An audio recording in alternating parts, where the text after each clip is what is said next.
Morning guys. Yung hotdog, ganito kalaki. Kayo ay Andun ka, nakatago na ng dalawa. Alam mo ba yung hotdog, ganito kalaki? Ang kalahati sis. Mag-ready na tayo guys kasi papasok na. Basta nga siya balik. Ay wala na po.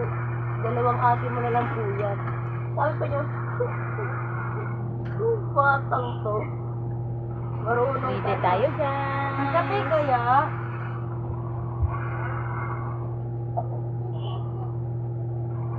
Dito ka kape? Man, itimpla mo ako kape ko, ma. Oh, very good lagi siya karon nag-istorya, ma. Itimpla mo ako ngayon kape ko, ma. Ingana sana dapat. Binili man ang ama. Ah, Siyempre, kapag binili ng ama, mabait yan.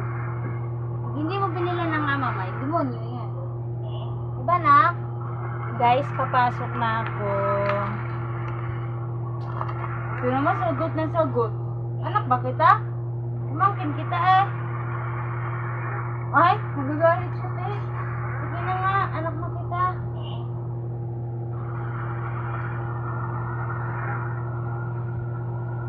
Kaya ah. Ya. Kape daw niya. Kape mo? Ayan, kape mo. Nakadalawang baso ka na nga eh.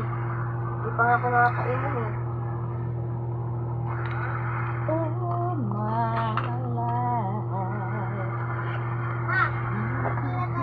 Kain ka, wait lang yun ah.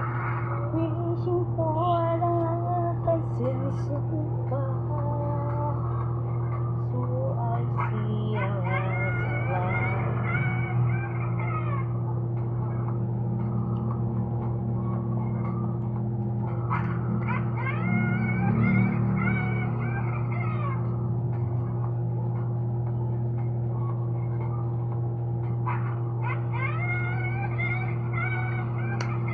Good morning! Luzon, Visayas, Luzon, Visayas, Mindanao. Good morning, good morning, good morning. Papasok na si Kids. Yan, si Tima Khalid. I love you more. I love you so much. Maraming salamat sa lahat ng suporta niyo po. God bless you all. Bye-bye!